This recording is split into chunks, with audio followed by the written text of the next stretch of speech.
ৰাম নাৰায়ণ ৰাম। বিজ্ঞান যতই সপোনৰ গুৰুত্বক অধিক গভীৰভাৱে নুবুজাৰ পৰা থাকে, বৈজ্ঞানিক দৃষ্টিকোণৰ পৰা ই মানা যায় যে আপুনি দিনটোৰ ভিতৰত যি চিন্তা কৰে, আপোনাৰ মস্তিষ্কত কিহৰ ধৰণৰ চিন্তা চলি আছে সেয়া মিলি আপোনাৰ সপোনৰ ৰূপ লৈ উঠে। আপোনাৰ সপোনবোৰ ব্ৰহ্মাণ্ডীয় শক্তিৰ দিশে আপোনাক ঘূৰাই দিয়ে, সেয়া আপোনাক সতৰ্ক কৰে আৰু ভৱিষ্যতৰ লগত জড়িত কিছু সংকেতো প্ৰদান কৰে। যাহওক বৈজ্ঞানিকসকলে আজিলৈকে আত্মাক ধৰি পোৱা নাই। আত্মা কি হয়, ক'ৰ পৰা আহে, ক'ত যায়, ইয়াৰ কোনো প্ৰমাণ এতিয়ালৈকে পোৱা হোৱা নাই। বৈজ্ঞানিকসকলে বহুত চেষ্টা কৰিছিল যাতে কিছুমান ভাৱে আত্মাৰ ৰহস্য মুকলি কৰিব পাৰি, কিন্তু সেয়া সাফল্যৰ পৰা এতিয়ালৈকে বিফল হৈছে। আত্মাক কিপৰে ধৰা যাব, কাৰণ সেয়া একটো সাউণ্ড এনাৰ্জিহে। আপুনি সাউণ্ড এনাৰ্জিক মাত্ৰ অনুভৱ কৰিব পাৰে, শুনিব পাৰে, কিন্তু ধৰি নলব। ধ্যানো এক সাউণ্ড এনাৰ্জি। আপুনি ধ্যানক ধৰি পোৱাৰ কথা ক'ব পাৰেনে? সাউণ্ড এনাৰ্জি আপোনাৰ ভিতৰতেই থাকে।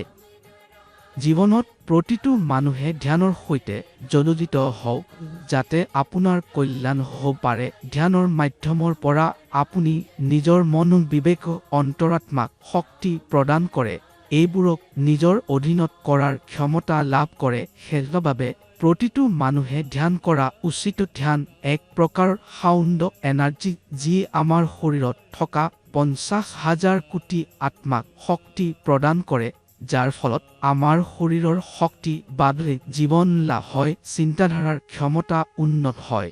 এই সাউণ্ড এনাৰ্জি প্ৰকৃতিৰ পৰা আহে।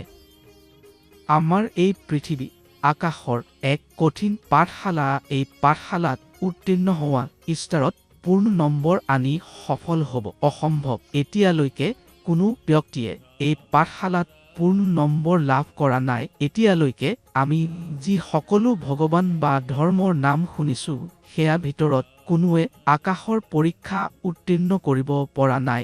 যিকোনো এই পৰীক্ষাত পূৰ্ণ নম্বৰ আনিব, সেয়াই আকাশৰ ডিগ্ৰী লাভ কৰিব, সেয়াই আকাশত ৰাজত্ব কৰিব, সেয়াই মোক্ষ লাভ কৰিব। আমাৰ ভিতৰত সকলোৰে সন্মুখীন বুদ্ধি আছে, আমাৰ অন্তৰাত্মাত, যি আমাৰ জীৱন চলাবলৈ সঠিক দিশা প্ৰদান কৰে। যদি আমি আমাৰ বুদ্ধিৰ কথা নুশুনো, তেন্তে আমাক মোক্ষ নালাগিব। যেতিয়া আমি ধ্যান কৰোঁ, তেতিয়া আমাৰ ভিতৰ 50,000 কোটি আত্মাসকল এক ঠাই হয় আৰু আমাক শক্তি প্ৰদান কৰে। আপোনাক মাথোন আপোনাৰ মনত এই কথা থবলৈ হ'ব যে আমি যিকোনো পৰিস্থিতিত ধ্যান কৰিব লাগে। ধ্যান কৰাৰ ফলত আপোনাৰ বহু চিন্তা, পৰিসৰ, মনৰ দ্বন্দ্ব, সংকোচ সকলো দূৰ হৈ যাব। ধ্যান কৰাৰ অৱস্থা যেতিয়া আপুনি তেতিয়া মাত্ৰ এক ঠাইত শান্তিৰ সৈতে বহি ৰাম নাৰায়ণ ৰাম নামৰ জাপ কৰি থাকিব আৰু মনোযোগ দিব। ৰাম নাৰায়ণ ৰাম নামৰ সৰ্বশ্ৰেষ্ঠ কথা হৈছে যে যেতিয়া আপুনি ইয়াৰ জাপ আৰম্ভ কৰে, সেয়া আৰম্ভণিত আপোনাক মনত ৰাখিব লগা থাকে যে এতিয়া আমি এই জাপ কৰিম, কিন্তু কিছু সময়ৰ পাছত ই আমাৰ শ্বাসৰ সৈতে সংযুক্ত হৈ যায়।